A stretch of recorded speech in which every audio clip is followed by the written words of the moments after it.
باللہ من الشیطان الرجیم بسم اللہ الرحمن الرحیم توکلت علی الحی الذی لا یموت افوض امری الی اللہ ان اللہ بصیر بالعباد وما توفیقی الا باللہ۔ بسم اللہ الرحمن الرحیم والثانی بعثا وہو فعل ضم اصلہ باعثا من باب علما۔ بعث ہماری افعال مد اور ضم کے بارے میں چل رہی تھی۔ عرض کیا تھا کہ افعال مد اسے کہتے ہیں وہ افعال جو انشاء مد یعنی تعریف کے لیے وضع کیے گئے ہیں، اور افعال ضم وہ افعال ہیں جو مذمت کے لیے مذمت کرنے کے لیے وضع کیے گئے ہیں۔ افعال مد اور ضم چار تھے: نعما، بعثا، ساء اور حبذا، ملا کے دونوں کو۔ نعما اور حبذا افعال مد ہیں، بعثا اور ساء افعال ضم ہیں۔ اور میں نے عرض کیا ہے کہ نعما، بعثا، ساء کا جو فاعل ہے ان کا حکم، ان تینوں کا حکم ایک الگ ہے حبذا سے۔ نعما، بعثا، ساء کا جو فاعل ہے تین قسم کا ہوتا ہے، یا معرب باللام ہوتا ہے، یا معرب باللام والے کی طرف مضاف ہوتا ہے، یا نعما، بعثا، ساء کے اندر چھپی ہوئی ضمیر ہوتی ہے اور ان کی تمیز لائی جاتی ہے نکرہ منصوبہ کے ذریعے سے۔ لیکن اگر فعل مد ہے تو ان کے بعد جو آئے گا وہ مخصوص بالمد کہلائے گا، اور فعل ضم کے بعد جو آئے گا وہ مخصوص بالضم کہلائے گا۔ تو پہلا بیان ہو چکا۔ دوسرا جو ہے وہ بعثا ہے۔ بعثا بھی واضح ہے، اسی طرح بعثا کا فاعل تین قسم کا ہوتا ہے، یا معرب باللام، یا معرب باللام والے کی طرح مضاف، یہ چھپی ہوئی اس کی ضمیر ہوتی ہے جس کی تمیز نکرہ منصوبہ لے کر لاتے ہیں، اور بعد میں جو ہے اس کا مخصوص بالضم کو ذکر کر دیا جاتا ہے۔ اور ساء من نوعن اصلاً وضاحت کی ضرورت نہیں ہے، بعثا کی طرح ہے، یعنی بعثا کو بے شک آپ ہٹا دیں، ساء کو اس کی جگہ پہ رکھ دیں، سارے احکام جو ہے نا اس کے بعثا والے ہیں۔ اس کے بعد ہمارا جو آخری ہے وہ ہے حبذا۔ اس کے ساتھ سلوک الگ کر رہا ہے۔ نعما، بعثا، ساء کا قانون اکٹھا رکھیں، فاعل تین قسم کا، لیکن جو حبذا ہے، حبذا کا فاعل ہمیشہ ذا ہوتا ہے۔ حبذا کا فاعل ہمیشہ ذا ہے اور حبہ کے ساتھ جڑا ہوا بھی ہے، کبھی بھی جدا آپ نہیں دیکھیں گے، ہمیشہ حبہ ذا۔ لہذا افعال جب شمار کرتے ہیں تو حبذا کر کے لکھا جاتا ہے، ذا کو اکٹھا، کیونکہ جدا ہے ہی نہیں۔ نعما، بعثا، ساء، حبذا شمار کرنے میں بھی اکٹھا اس کو ذا کے سمیت شمار کرتے ہیں۔ پس حبذا کا جو فاعل ہے وہ ذا ہے جو ہمیشہ حبہ کے ساتھ ہے، حبہ سے جدا نہیں ہوتا ہے۔ اچھا، سابقہ میں نے نعما میں عرض کیا کہ مخصوص بالمد جو ہوتا ہے وہ فاعل کے مطابق ہوتا ہے۔ فاعل مفرد، مخصوص مفرد، فاعل تثنیہ، مخصوص تثنیہ، فاعل جمع، مخصوص جمع، لیکن یہاں ایسا نہیں ہے، یہاں ایسا نہیں ہے۔ حبذا کا جو مخصوص ہے ذا کے بعد جو آئے گا وہ فاعل کے مطابق مطلب آنا نہیں ہے، وہ نہیں ہے۔ کیسے اس کے مطلب آئے گا؟ یہ ادھر ہمیشہ ذا ہی رہے گا، یعنی حبذا کا مخصوص فاعل کے مطابق نہیں آتا، یہ تو ذا چلے گا، ادھر سے جو اس کے آگے مخصوص ہوگا مفرد، تثنیہ، جمع وہ ہو جائے گا، لیکن یہ ہمیشہ کے لیے مفرد ہی رہے گا۔ ایک اور حکم عرض کروں آپ کی خدمت میں اور عبارت کی طرف آئیں، وہ یہ ہے کہ یہ جو حبذا ہے، حبذا کا مخصوص کہتے ہیں حبذا کے مخصوص سے پہلے یا مخصوص کے بعد ایک اسم لائیں جو مخصوص کے کیا ہو، شاباش، موافق ہو، لیکن منصوب ہوگا تمیز ہونے کی بنیاد پر یا حال ہونے کی بنیاد پر، حال ہونے کی بنیاد پر لا سکتے ہیں۔ کیا کہا جی؟ عرض یہ کیا ہے کہ حبذا کے مخصوص سے پہلے یا مخصوص کے بعد ایک اسم جو مخصوص کے موافق ہو لا سکتے ہیں منصوب اسم تمیز ہونے کی بنیاد پر یا حال ہونے کی بنیاد پر، مخصوص سے پہلے یا مخصوص کے بعد۔ اس میں منصوب لا سکتے ہیں حال ہونے کی بنیاد پر یا تمیز ہونے کی بنیاد پر، جیسے انشاءاللہ عبارت سے اس مطلب کو حل کریں گے۔ بسم اللہ الرحمن الرحیم۔ والثانی بیسا، افعال مد و ضم میں سے دوسرا بیسا ہے۔ وہوا فعل ضم، بیسا فعل ضم ہے، فعل ضم ہے یعنی مذمت کے لیے۔ اصلہ بائسا، بیسا کی اصل کیا ہے بائسا، من باب عالما، بائسا علما کے باب سے ہے۔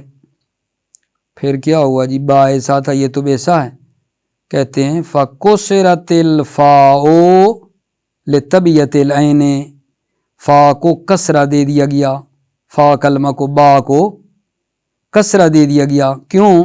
لِتَبْيَتِ الْعَيْنِ، عین کی پیروی کرتے ہوئے، عین کے نیچے کسرہ تھا نا، بے اے، عین کے نیچے کسرہ تھا، عین کی پیروی کرتے ہوئے اس فا کلمے کو جو با تھا بھی کسرہ دے دیا گیا، بن گیا بے اے سا۔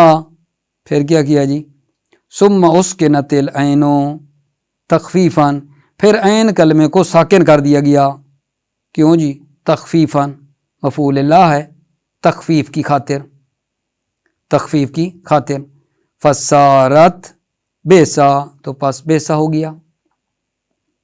وفاعلہ ایضاً احد الامور الثلاثۃ المذکورۃ فی نعمہ، کیا جی؟ وفاعلہ، بیسا کا فاعل بھی تین امور میں سے کوئی ایک ہوتا ہے، المذکورۃ فی نعمہ، جو نعمہ میں ذکر ہوئے، تین امور میں سے کوئی ایک جو نعمہ میں ذکر ہوئے، کیا تھے؟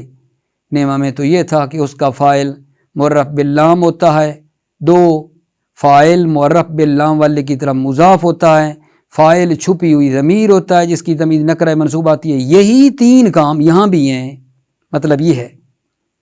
وحکم المخصوص بالضم کا حکم المخصوص بالمد فی جمیع الاحکام المذکورۃ، حکم المخصوص بالضم، مخصوص بالضم کا حکم المخصوص بالمد، مخصوص بالمد کے حکم کی طرح ہیں، فی جمیع الاحکام المذکورہ، تمام احکام مذکورہ میں جتنے بھی احکام تھے، مخصوص بالضم کا حکم مخصوص بالمد والا حکم ہے۔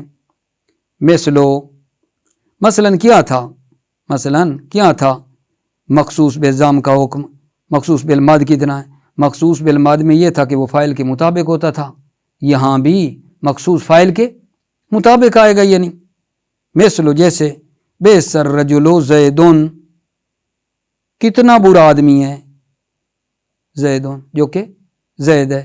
بیس صاحب الرجل زیدن، صاحب رجل کتنا برا ہے، جو کہ زید ہے۔ یہاں ذرا تھوڑا تطبیق ہو جائے تو بہتر ہے۔ اب دیکھیں، بیسا فعل ضم ہے، رجل اس کا فاعل ہے، زید مخصوص بالضم ہے، تو یہ جو مخصوص بالضم ہے یہ فاعل کے مطابق ہے، وہ بھی مفرد، یہ بھی مفرد آیا ہے۔ اور کہ بھی کہا تھا کہ اس کا فاعل معرف باللام ہوتا ہے، یہ معرف باللام ہے۔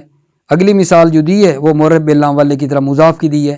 بیسا صاحب الرجل زید، اور صاحب رجل کتنا برا ہے زید، بیسا و بیس الرجل زید، کتنا برا آدمی ہے زید، و بیس الرجلان زیدان، دو مرد کتنے برے ہیں جو کہ زید ہیں، دو زید۔ ٹھیک ہے، یہاں بھی ذرا آپ دیکھ رہے ہیں نا، الرجلان جو فاعل ہے بیسا کا وہ تثنیہ ہے، الزیدان بھی تثنیہ ہے، مطابقت ہو رہی ہے، یعنی بالکل جیسے نعمہ میں مطابقت ہوتی تھی بیسا میں بھی ہو رہی ہے۔ و بیس الرجال زیدون، کتنے برے آدمی ہیں زیدون، رجال جمع ہے فاعل، زیدون بھی جمع ہے، مطابقت آ رہی ہے۔ و بیست المرأۃ ہندون، کتنی بری عورت ہے ہند، مرا جو ہے مفرد ہے، ہند بھی مفرد ہے۔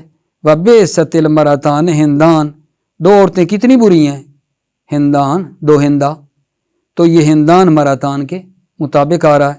و بیست النساء والہندات، کتنی بری عورتیں ہندات، بہت سی ہندات، یعنی ہندات جمع تو نساء بھی تو جمع ہے نا، مطابقت ہو رہی ہے۔ والثالث، اور تیسرا، یعنی افعال مد و ضم میں سے تیسرا ساء ہے۔ یہ بہت ہی مختصر نا سا کو بیان کر رہا ہے، بالکل ایسے نا پلٹا رہا ہے کہ یہ بیسا کی طرح ہے، کوئی زیادہ وضاحت نہیں کر رہے۔ والثالث سا، تیسرا سا ہے، وہو مرادف لبیسا، سا بیسا کے مترادف ہے۔ مترادف ہے کیا مطلب؟ بیسا بھی مذمت کے لیے تھا، سا بھی مذمت کے لیے، یعنی بالکل اسی کے مترادف ہے۔ وموافق لہ فی جمیع وجوہ الاستعمال، وموافق لہ، اور کیا ہے؟ بیسا کے موافق ہے، سا بیسا کے موافق ہے، فی جمیع وجوہ الاستعمال، استعمال کے تمام طریقوں میں، جتنے بھی استعمال کے بیسا کے طریقے تھے سا بھی بالکل اسی طرح ہے۔ آخری ہمارا افعال مد و ضم میں سے کیا ہے؟ والرابع حبذا، چوتھا حبذا ہے، بفتح الفاء او ضمھا، حبا بفتح الذا پڑھیں، بفتح الفاء حبذا او ضمھا، یا فا کو ضمہ دینے کے ساتھ تو کیا بن جائے گا؟ حبذا، حبذا، حبذا۔ اصلہ حببا، اصلہ یعنی حبذا کی اصل کیا ہے؟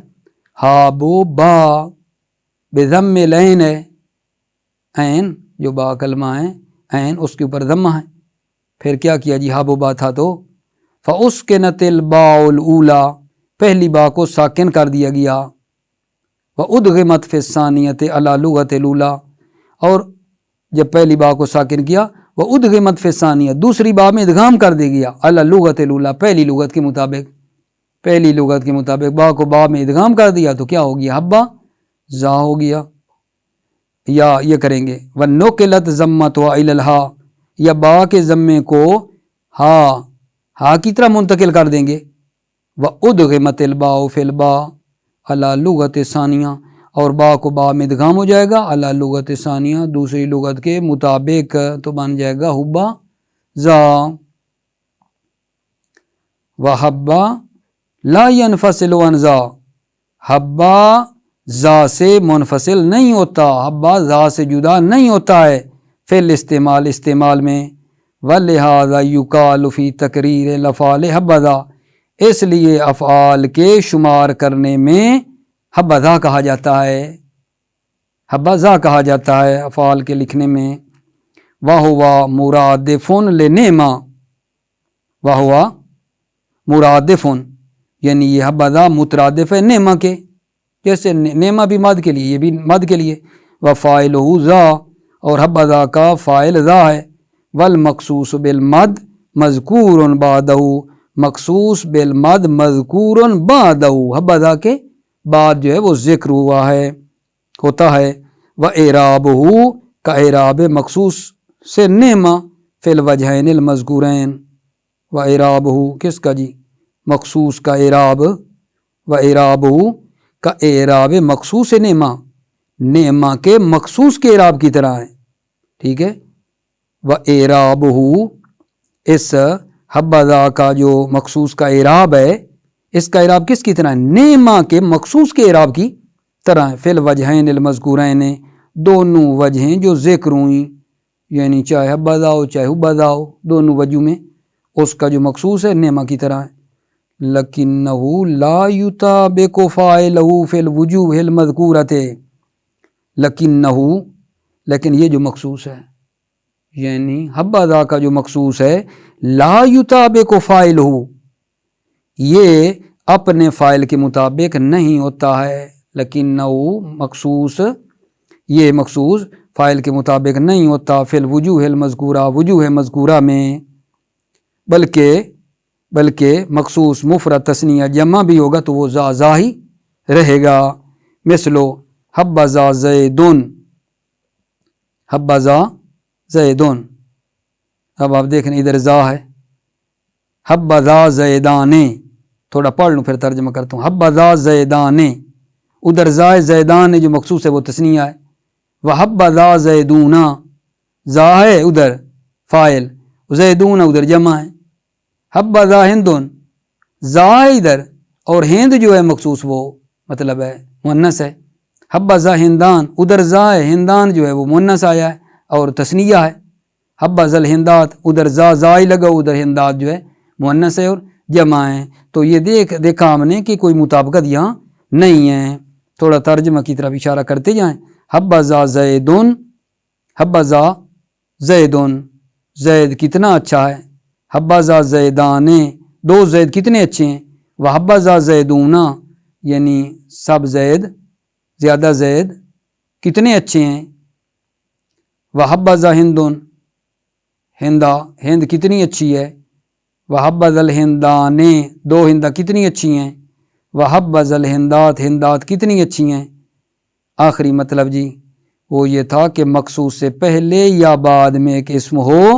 یہ بتا رہے تھے نا، مخصوص بالمد سے پہلے یا بعد میں ایک اسم ہو جو اس مخصوص کے موافق ہو، منصوب ہو تمیز کی بنیاد پر یا حال کی بنیاد پر.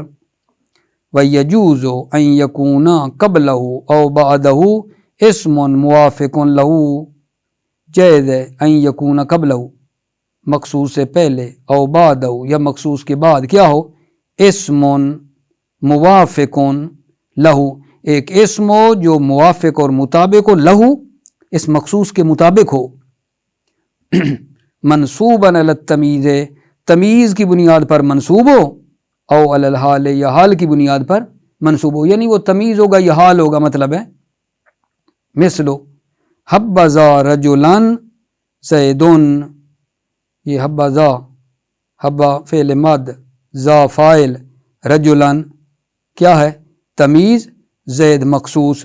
تو یہ جو کہا ہے تمیز ہونے کی بنیاد پر ہو یا حال ہونے کی بنیاد پر، یہاں بھلا کیا ہو رہا ہے، یہاں مخصوص سے پہلے کی مثال ہے، یعنی تمیز ہے رجل اور مخصوص سے پہلے ذکر کیا ہے. حبذا رجلا زیدن، حبذا راکبا زیدن، یہ بھی پہلے ذکر کیا ہے لیکن یہ راکباً حال ہے، مخصوص سے پہلے کی مثالیں ہیں.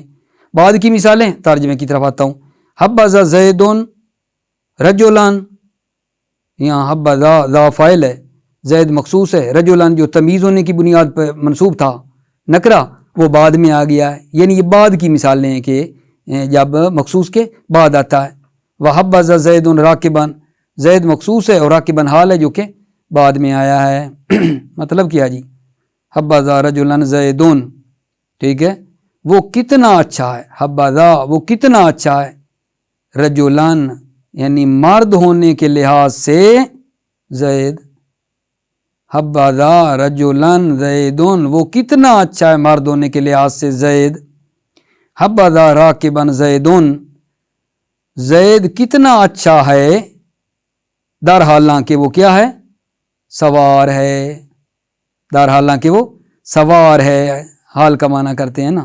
حبذا زیدن رجلاً، زید کتنا اچھا ہے مرد ہونے کے لحاظ سے. حبذا زیدن راکباً، زید کتنا اچھا ہے در حالانکہ وہ سوار ہے.